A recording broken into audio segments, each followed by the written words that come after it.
All right, man, peace. You know, brothers, in life, we learn a lot about people based off of how they conduct themselves during a state of adversity, and we learn even more about how people conduct themselves when they're in a state of prosperity because of what they assume about themselves and others, what they assume is going to come to them during a state or phase in life of prosperity. And prosperity and adversity are both phases that come and pass. For the most part, life is just about understanding how to deal with the ups and downs and knowing how to dwell in that middle ground. Why am I saying all this? Because Mr. Jayson Tatum, we know who he is, the standout rookie of the Boston Celtics. He seems to be making a series of assumptions about this up-and-coming regular season with the Boston Celtics. He seems to believe that things are going to work themselves out based off of playing time. In other words, he's assuming that all of his teammates, his compatriots, are going to come back this up-and-coming NBA season with the same mentality that they had last year. And I think that that is a very bad assumption because history shows us that in times of prosperity, especially in professional sports, team sports in particular, that many of the members of your team are going to have their own little personal agenda to succeed and to gain light and shine. We know for a fact that the Boston Celtics, they do have a vast amount of talent on their roster. People are going to be complaining about playing time. I guarantee you that. They do have a glut of players at the wing spot, particularly the 2 and the 3. They have Gordon Hayward, they have Jayson Tatum, they have Jaylen Brown, they have Marcus Smart. That's not even counting at the 1 position where they have the great Kyrie Irving as well as Terry Rozier. And then, of course, you have Marcus Morris as well. So we're going to see. I'm already on record as stating that I think that there are going to be some internal problems over the course of this regular season with that team that they're going to have to work through if they intend on optimizing their potential for this up-and-coming season. So anyway, they're going to talk about it, and I'm going to chime in. Jayson Tatum became the talk of the playoffs when he, as a rookie, led the Celtics to within 1 win of the NBA Finals, falling short to LeBron and the Cavs. After starting 80 games in the regular season and scoring 13.9 points a game, he averaged a team-high 18.5 in the postseason. Here's what he told the Boston Globe. Let me say this before they read all Jayson Tatum's quote. Jayson Tatum is certainly going to have to be a better player this year than he was last year. I believe that the brother understands that. He has been working out with the great Kobe Bryant in the offseason, working on his offensive game. And we'll see how that transfers into this up-and-coming season. Hopefully he takes the good that Kobe gave him and does not listen to some of the advice that Kobe's giving him, because I guarantee you Kobe's telling him to be aggressive. Every Boston Celtic that speaks to Kobe is going to get the same message: be aggressive. And I have news for you. Everybody on the team can't be aggressive because there are only so many shots to go around. So we're certainly going to see how Mr. Jayson Tatum comes back this season, what his mentality is going to be. As has already been stated by Amin El-Hassan, he averaged about 14 points a game last season. And it wouldn't shock me if he averages somewhere around there this season. Because if he tries to average in the 19 or 20 point range, it is going to cause friction amongst his teammates. Because Gordon Hayward is going to be looking to show that he's back. He has made an all-star team over the course of his NBA career. He did sign a very lucrative contract with the Boston Celtics. So, of course, he's on the comeback trail. You also have Jaylen Brown, who's a great two-way wing. He may be looking to step up this up-and-coming season. And I say this all the time. Whenever these very athletic recruits come into the NBA, especially in their early 20s, all these guys think that they have the potential to be Michael Jordan or Kobe Bryant until they're forced to assume a role. And that can be difficult for certain players because they're looking at their measurables. They're like, I'm 6 feet 5.5 inches. I have a 42-inch vertical leap. Why can't I be Michael Jordan? The only thing stopping me from being Michael Jordan are the shot attempts. I can't get shot attempts because this nigga over here is taking all the shots. And that might sound humorous, but that is what goes on in the minds of many of these young players. That's why it can be very dicey, particularly in a situation like this with the Boston Celtics. So we're going to see a lot in regards to Kyrie Irving's leadership abilities. The most important role that Kyrie and Gordon Hayward are going to play in this up-and-coming season will be their ability to steer the ship aright, as well as the head coach, Brad Stevens. He's going to have to make sure that he balances out all the egos, because players will be coming into this season with their own personal agendas. Remember, Terry Rozier, he's looking at a contract season, I believe, after this season. So he's going to want a lot of playing time to show what he can do. He's going to be trying to go at Kyrie's neck in training camp. because in his mind, he believes that he's better than Kyrie. Will that rivalry transfer over into the regular season? I've already stated, I remember the mid-90s Houston Rockets, the championship Rockets. They had 4 guards who all thought that they should have been starting. Kenny Smith, Vernon Maxwell, Sam Cassell, Mario Elie. They used to go at each other like cats and dogs. That's why eventually they had to trade Mad Max. Quote, our job is to be the best versions of ourselves and come together for a bigger goal, which is winning a championship. Brad's job is to manage playing time. Now, did you see what Jayson Tatum stated? He said, our job is to come back and be the best versions of ourselves. That's his way of saying, I've been working on my game. I want more shots. Brad's job is to manage playing time. In other words, after I outplay all these fools, Brad better have me on the floor for the majority of the minutes. That's why he's the coach. We got a bunch of selfless guys on the team that just want to win. Blah, blah, blah. All that means is, niggas, I'm coming. I've been working with Kobe. I averaged 19 a game in last year's playoffs. I dunked on LeBron. Everybody's pumping my head up. Everybody's pumping my name up. I'm coming. So you guys better get out my way. Gordon Hayward, sit your broken foot ass down. I'm starting. We'll figure it out. I understand. We'll figure it out, i.e. check my tape. Understand how deep our team is. I understand there's a lot of niggas that want my minutes, and they're not getting them. They're not getting them. I just care about winning. I just care about winning and becoming a star. That's what that means. Chris, should Tatum be more concerned about his role? A little.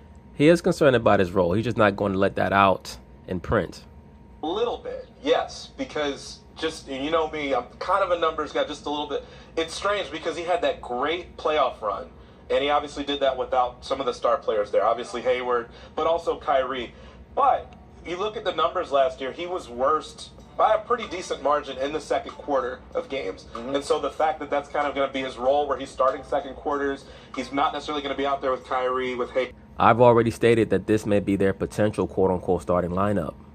But Gordon Hayward at the 4, why do they have this as the potential starting lineup for the Boston Celtics? And why did I state that this lineup would probably get a lot of time? Because they're going to have to find a way to get all these wings out there on the court together because they almost have too much talent for their own good. In all reality, one of these guys is going to have to lose minutes to Marcus Morris, especially when they play bigger teams. And that's going to cause friction on the team.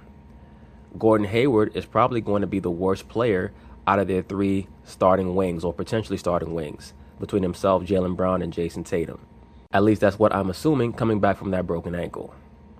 So he's going to have to show both Jayson Tatum and Jaylen Brown in training camp that he's the Gordon Hayward of old. The question is, could the Gordon Hayward of old outplay Jayson Tatum or Jaylen Brown?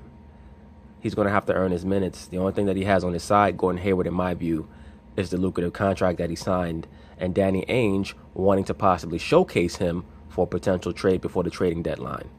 Because I don't think that they're going to make it to the trading deadline with all this talent at their wing spot. I just don't see it. With Hayward and those guys, he also needs to kind of gel with someone like Hayward, you would think, because who knows, if Brown gets hurt or something like that, you're going to have to share minutes with some of these guys. He's going to need time to gel with them, but he's going to be doing it off the bench. So I am a little concerned about the role. It's interesting how Tatum and Donovan Mitchell really set the standard now for rookies. Those guys last season looked nothing like rookies. The way that they played during the regular season, the way that they both performed in the playoffs. Remember Tatum hit the shot in the Eastern Conference Finals that gave Boston their final lead in Game 7. He had a monster year. He played 80 games, started all 80. To me, he's deserved the right to start again. No, I get that Gordon Hayward's accomplished a lot. He's been an all-star. Let him prove that he's all the way back before he loses his job. Well, he's going to have to prove it, Mr. Frank Isola. I have no doubt about that. This up-and-coming training camp for the Boston Celtics is going to be a reckoning for many players. A lot of guys are going to get their feelings hurt. Job to Gordon Hayward. See, to me, the pressure in this situation isn't on Tatum, and it's not on Gordon Hayward. I know you're going to say. It's on Kyrie, right? Because the feeling is Kyrie's the one that was the star, and then he got hurt, and then, it turns out, we talk about Tatum and Brown and the leaps they made. Yeah, they made leaps after Hayward got hurt, but they were still kind of secondary role players. The moment that Kyrie went out, that's when they really came into their own. That's when we saw, again, 18.5 points per game in the playoffs. Right, but that doesn't mean that the pressure's on Kyrie. What happened was that when Kyrie Irving got hurt, there were more shots to be had, so their numbers went up, but their overall offense went down. So it's not like Kyrie went out and their offense stayed the same and they were still winning at the same level. Their winning percentage actually noticeably dropped, as did their overall offensive proficiency and efficiency. What happened was when they got to the playoffs, they got the right seeding, they got the right matchup in the first round with Milwaukee. They barely got out of that first round matchup by the skin of their teeth. They won that series in 7 games. They faced a team in the Philadelphia 76ers where there was a very huge coaching disparity, as well as a discernible difference in speed in regards to their wing players. The Boston Celtics have, of course, Jaylen Brown and Jayson Tatum, and the Philadelphia 76ers, their wings were extremely slow of foot. And I think that is why the Philadelphia 76ers lost that series in 5 games. And then, of course, in the third round, they faced the Cleveland Cavaliers, or really the LeBron Cavaliers, and LeBron was able to overcome them because of a lack of experience. But I never thought watching any of those games, any of those series, oh, they don't need Kyrie. Actually, I thought the opposite. Had they had Kyrie, there's no doubt that they would have defeated the Cavaliers in 5 games. So I don't think that there's any pressure on Kyrie. The pressure is really going to be on Brad Stevens and Gordon Hayward.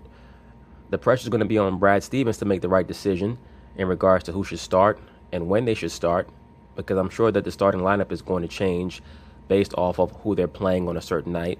I could see Gordon Hayward platooning with Marcus Morris as the starting 4-man, particularly if he's not all the way back. And of course, the pressure is going to be on Gordon Hayward to go at the neck of Jayson Tatum and or Jaylen Brown in training camp. But it's not going to be on Kyrie. Kyrie's going to have one problem, and I don't even think that's going to be that big of a problem. That problem, of course, being Mr. Terry Rozier, who believes that he's good enough to start. Kyrie's going to have to show him very quickly as training camp starts that, no, you're not on my level, you never have been, and you never will be. That explosion happened post-Kyrie. So if we come and start this year and those guys regress, not because of a rookie or a second-year wall or anything like that, but just because, hey, there's just less shots to go around, there's less minutes to go around. If the Celtics aren't gangbusters, it's Kyrie that's going to get the heat. Right, wrongfully so, right? It may not be his fault, but that's going to be the target. And so, for me, Tatum's role, it has less to do with Hayward, because Hayward's a guy that, look, even as an all-star, he was a kind of utility player. There's a lot of different little things out there. Kyrie's a ball in my hand, game is on my shoulders type of guy, but when you have that kind of guy, there's not a whole lot to go around for everybody. And also, Kyrie's future is up in the air. Yes. Gordon. Right, but beyond that, and I agree with Amin's assessment that Kyrie is a ball in my hands, games on my shoulders type of guy. But Kyrie also showed you last season that he can be a ball distributor, that he can make his teammates better. And when he's needed, he can come through in the fourth quarter. Gordon Hayward is under contract. Jayson Tatum's on his rookie deal. Kyrie Irving is the guy who, on July 1st, is going to be a free agent. We've already heard the rumors about New York. And when given the opportunity to talk about and make a commitment to the Celtics, he really hasn't been gushing in his this is definitely where I want to be. He's kind of played it cool, which is his right. Right. Absolutely. And I think so that, not knowing the uncertainty of his future kind of plays into what you're talking about with him having pressure on him. I hope he stays healthy, Kyrie, because if he doesn't for some reason, there are going to be people that say, look at what they did without you last year. The team, it might be better this year, especially with Hayward there. Do you want to risk a max? We were talking about knee problems off there just a minute ago. Kyrie's had a lot of injuries. Now, they've been spaced out enough to where we don't think of him as Derrick Rose, and obviously his productivity is totally different. You can't put them on the same page. But, I mean, at this point, with how close they were last year without Kyrie, that question will come up if he's not healthy. Well, one thing that working in his favor is his general manager isn't the kind of guy that cut me. But anyway, that's basically it on that. We'll see how things turn out with the Boston Celtics and this experiment. Sometimes you can have an abundance of riches and it can lead to a major problem. So peace.